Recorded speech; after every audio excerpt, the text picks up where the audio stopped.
Welcome to About Trees Consulting. We're going to talk about planting trees today, and while planting trees is not rocket science, it is tree science, and there's a right way and a wrong way to do it.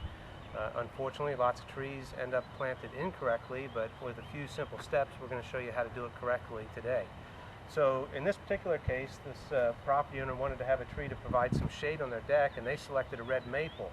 So the first thing we did was determine how big that maple is going to get, and chose a spot that's appropriately distanced from the deck. We're about 8 feet off this deck, and we're on the southwest side of it so that they'll get some shade in the late afternoon when they're sitting out here eating dinner. So we've marked our spot here at 8 inches, and I can get rid of this tape measure. And the next thing that we're going to do is make ourselves a nice circle to indicate the area that we're going to plant the tree in. So I'm going to put this marker in the ground and then mark it with some spray paint. Figure that we might as well do the job neatly if we're going to do it, rather than guessing on making a circle. We got a stake in the ground with a string, and now we're just going to follow that around.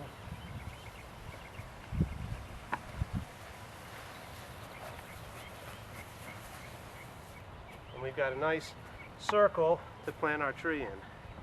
The first thing that we have to do is strip the sod off of this planting circle, and to do that I use this spade that's flat on the end but has a serrated, sharpened edge. This particular one is called a shark tooth. That's a brand, but it's exceptionally good at cutting sod or putting the edge on a landscape bed. So what I'm going to do is start by going the whole way around this circle and cutting an edge on this planting bed. Okay, so now we've cut an edge the whole way around this circle, and to make it easier to strip the sod, I'm going to divide this circle into 4 pretty even strips. And that's just to give me a little bit of guidance when I'm stripping the sod off. So now that I have those lines, I'm going to do the same thing that I was doing before, which is cutting an edge here that's going to make it easier for me to peel this sod up. Now, when we're doing this, there's no reason for us to want to remove good topsoil. So you'll notice that I'm taking as thin of a section of sod as I can off of here and stripping it aside, and then saving it, because later we'll put this in a pile and let this decompose, and then we'll have some good topsoil somewhere down the line. So before we make too much of a mess, what I'm going to do is lay out a tarp here for us to collect our sod on. So as I said, you're going to save this and put it in the back of your yard and let it decompose.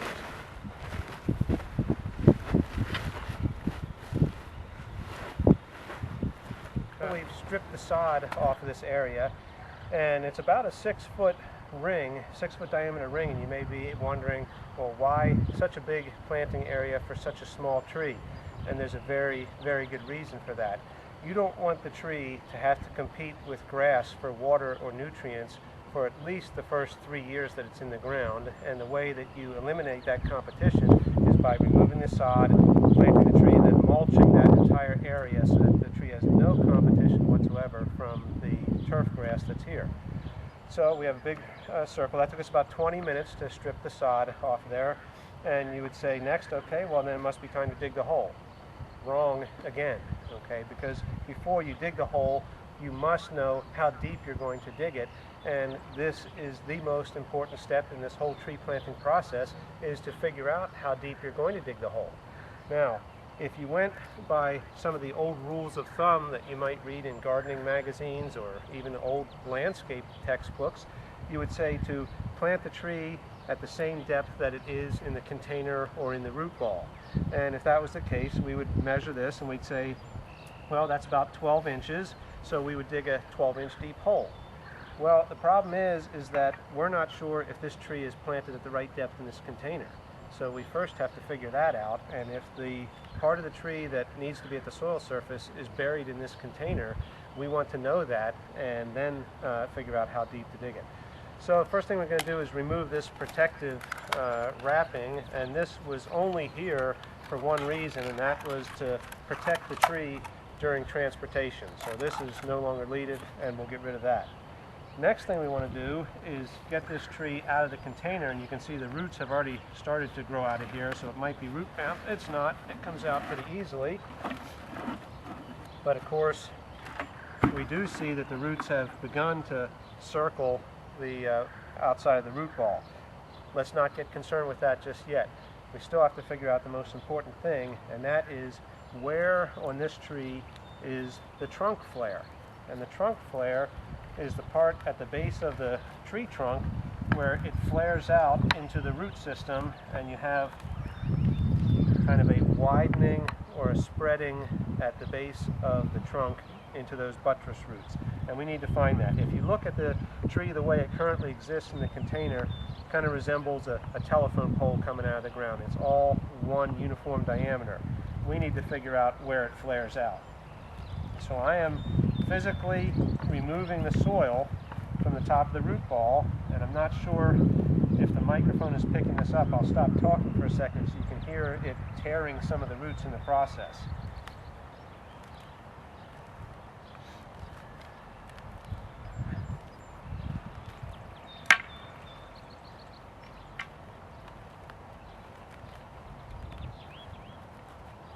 And you have to be sometimes fairly aggressive with this, because we need to find that spot on the tree where we're going to plant it at ground level.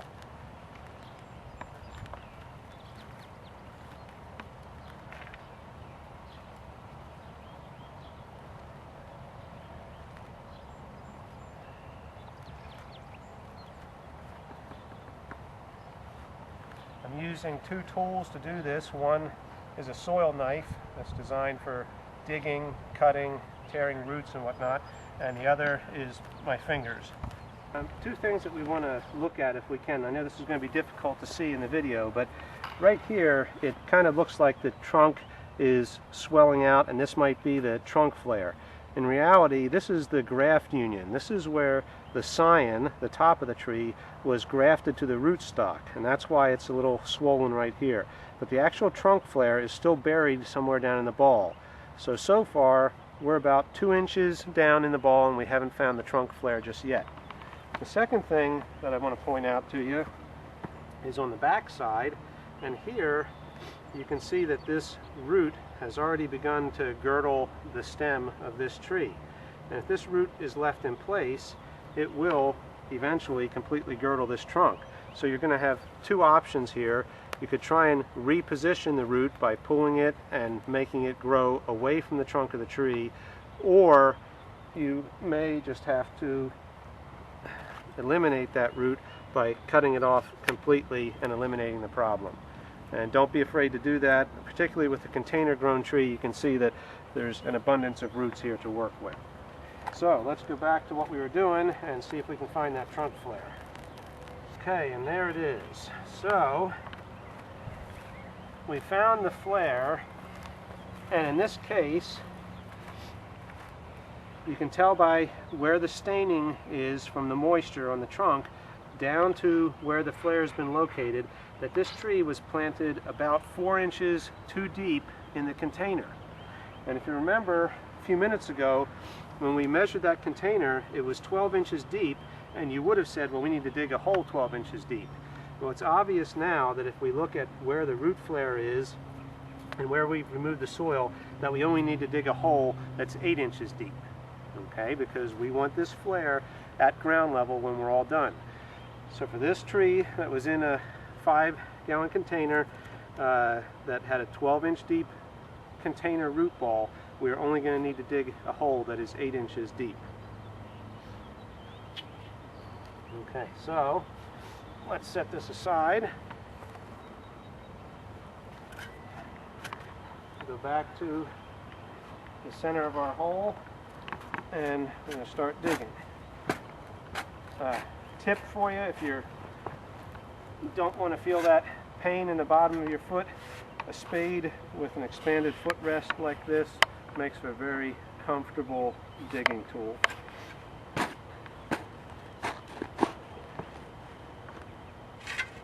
I'm just going to toss this soil off to the side, and in the process you'll notice that I'm mixing some of that container media in with the backfill so that it's combined, that organic matter is combined with the native soil here. I'm going to dig this hole significantly wider than the root ball, but absolutely no deeper. I want the bottom of this hole to be firm, solid footing for that tree to sit on. The reason for that is that I don't want to loosen the soil now and sit the tree in there, because over time that loose soil is going to settle and then the tree will sink down and be at a lower depth than it was when you planted it. So the bottom of the hole is never dug and replaced with soil or amended with peat moss or organic matter or anything like that. It's always left firm and solid footing for the plant.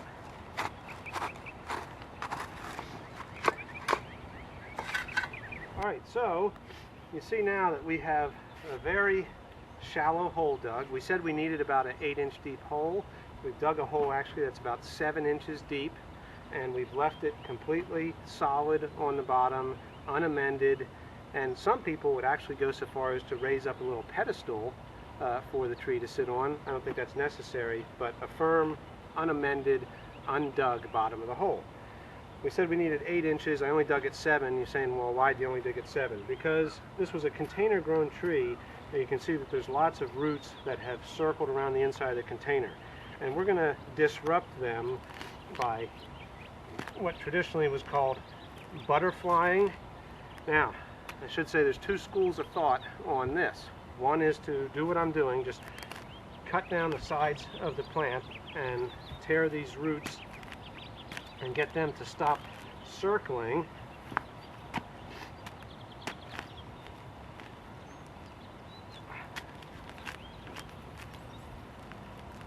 The second school of thought with this is to take the tree upright and using the kind of spade that we used before, just to cut down the side of the container and literally slice all those roots off the outside of the container. So now you're left with just roots that are growing outward away from the trunk of the tree. And that's the whole point here, is that we're trying to get roots that are growing outward rather than circling around the way they were in the container. And so to do that, you have to be fairly rough with them and disturbing them to get them to come out of this container. And in the process, what's going to happen? Well, we're going to lose some of that height to the root ball again, and the root ball is going to get shorter, and I'm guessing by the time it's all said and done, we're going to be at about that 7-inch depth that we dug our hole to. So you can be pretty aggressive with this. Keep in mind, with a container grown tree like this, we brought home 100% of the roots that the tree was growing with at the nursery. They're all right here in the container. If this was a field grown tree that was dug out of the field and balled and burlapped, it would be coming home to you with maybe 20 or 30% of the root system. So it's already lost 70% of its roots, and it's under some amount of stress. So you disturbing these roots and injuring some of them and cutting some of them is no big deal. Don't worry about it. The tree has plenty to work with. So now we're going to set this tree in the hole and take some of these roots that we're circling and, if possible, stretch them out so that they're going to the outer limits of the hole and growing away from the trunk of the tree. We're going to get the tree set so that it is upright and growing perfectly vertical. Now, because you're going to have to remove your hands from this tree to backfill the hole, well, how do you get it to sit upright the way that you want it to? What I do is, in this case, we were fortunate enough to have a pretty rocky soil to dig in, so I've got plenty of rocks laying around the hole, and I'll take those and wedge them underneath the root ball at a couple of strategic places to hold it upright until we can backfill.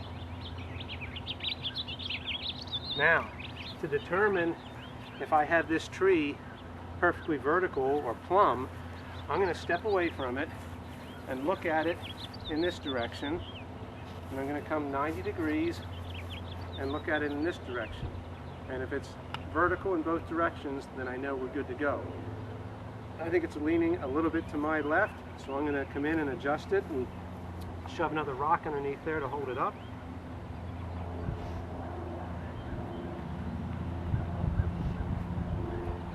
Check it again. It looks vertical this way. Looks good this way. So I know we're plumb, and now we can backfill the hole.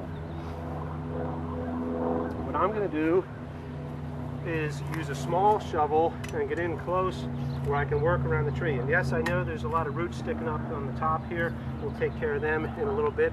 Right now I want to get the tree stabilized and firmly standing in the hole. So I'm going to backfill around the bottom of this root ball. I'm going to scrape in some of the container material and mix that in with the backfill.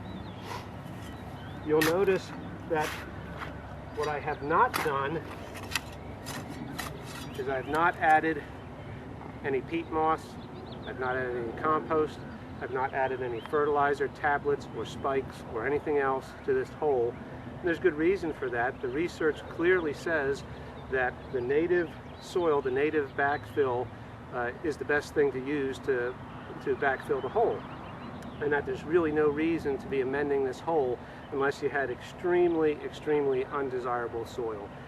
And even if you did have a clay or a sand soil, you would want to use an amendment that amended a whole area of the yard rather than an individual planting hole. So I'm not amending the backfill with anything other than a little bit of the soilless media that was in the container when we planted. So I'm going to work the soil in with this little tiny spade. This was bought for my kids when they were little, but you can see that it's quite a useful tool when you're working in a small, close environment like this, and is perfectly suitable for an adult for this purpose. Also a great tool for digging and dividing perennials. And now I have about the bottom half of the root ball covered with soil, and I want to tamp it in there to make sure that it is firmly holding the tree in place. Another tool is a baseball bat, and I like the fat end of a baseball bat for tamping soil because you can use it with one hand. It's fairly lightweight, and you can get down into these areas that you might otherwise have to use something like your fist for, and this works better and is easier than using your fist. Now, some people, again, would be concerned that maybe they're compacting the soil when they do this. That's not a concern. This soil was all loosened when you dug it and excavated it from the hole, and now the amount of tamping that you're doing to get that plant to stay upright, to hold this tree in place, is not enough to compact the soil, so don't worry about it. You want to tamp it in good. The last thing you want is this tree moving around after you have it installed. So we put the backfill in what are called lifts, and a lift is putting in a little bit of soil, tamping it down, putting in a little more soil, tamping it down, putting in a little more, and tamping it down.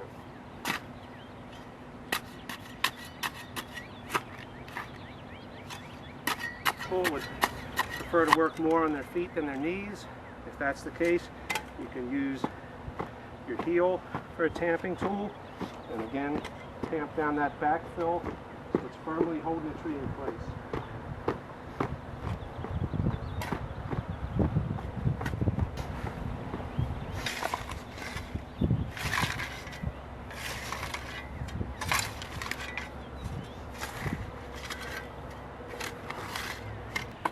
Okay, so let's take a look at what we have up top here. Still have some of these roots that were kind of growing out at the top of the trunk flare and up above the trunk flare. They're of no use to us, so we're going to cut them off and get rid of them.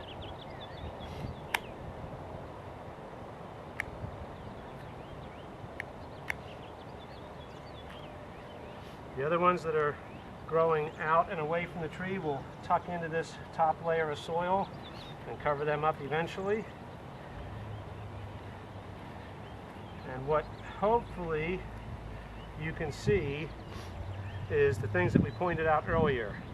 The scion of the tree grafted right here to the rootstock, and a couple inches below that, this swollen, flared out area, the trunk flare with these buttress roots, which is now at or even a little bit above ground level, is fine. Above ground level is always better than below ground level. Always, you want to be able to see this when you're done with your job. We're not quite done yet though. My favorite tool. These are feet.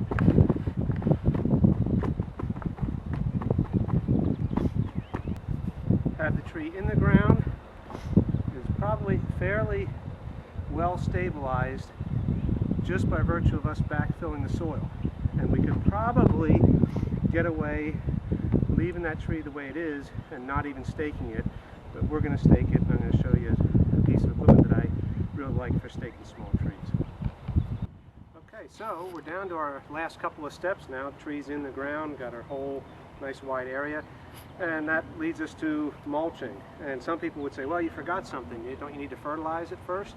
Well, no, in actuality we don't. In Pennsylvania, our soils typically have levels of nutrients that are perfectly adequate to get a tree up and going. So generally at planting time you don't need to fertilize it. If you wanted to, you could scatter a little bit, maybe a quarter pound of 10-10-10 on top of this planting hole.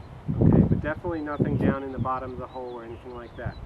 So we're going to mulch this, and what's important when it comes to mulching? Three things.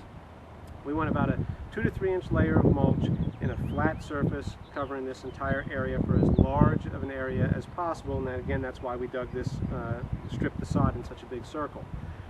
We don't need, and we don't want to mound the mulch. Never mound the mulch, because then when it sheds water, it's moving the rainwater away from the roots, and instead we want the water to go to the root system of the tree, so we're going to have that mulch perfectly flat. And the last thing is that we're not going to have the mulch coming in contact with the trunk of the tree, so we have to move that mulch away from the base of the tree. So let's start by dumping in about 4 cubic feet of mulch is how much we need for this particular job. I'm going to dump it and then spread it.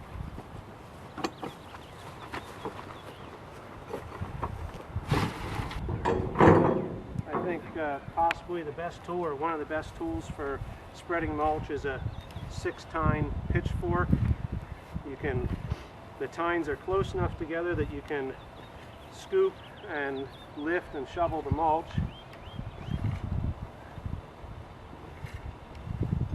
And once we get it dispersed, then I'm just going to level it out.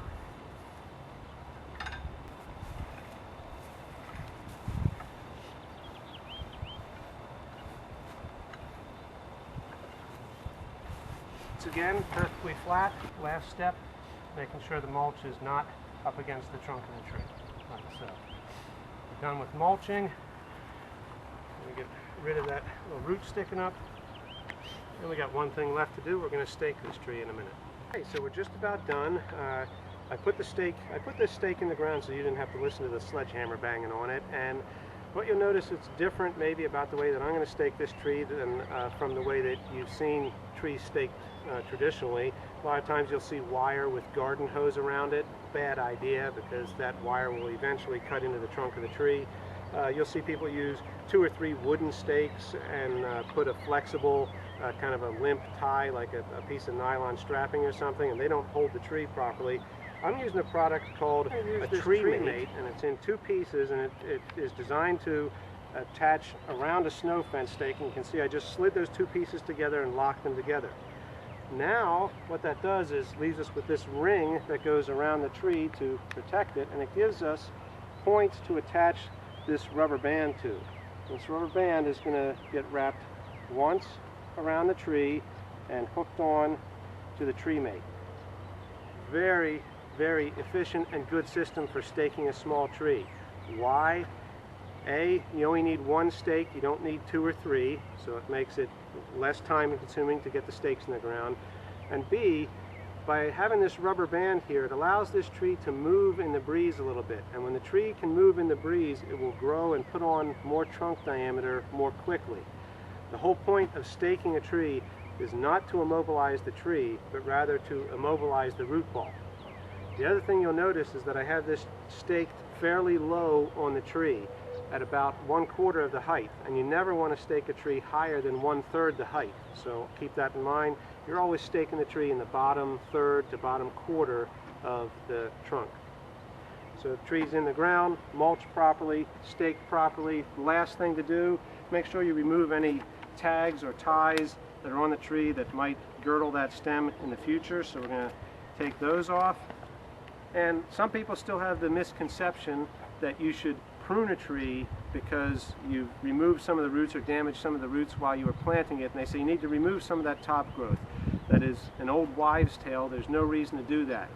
The only thing that you would prune on a newly installed tree is if you have some crossing branches like this one that's growing back into the center of the tree. We're going to take that one off of there. And up at the top of this tree, we can't reach it right now, but we'll get to that later with the ladder. There's 2 leaders on this tree, and we only want one up there, so we'll remove one of those. Thanks for watching. I hope you've learned something about planting trees today. My name is Eric Varodi. You can find more information about trees and arboricultural consulting at my website, abouttrees.net, and we'll hope to see you there soon.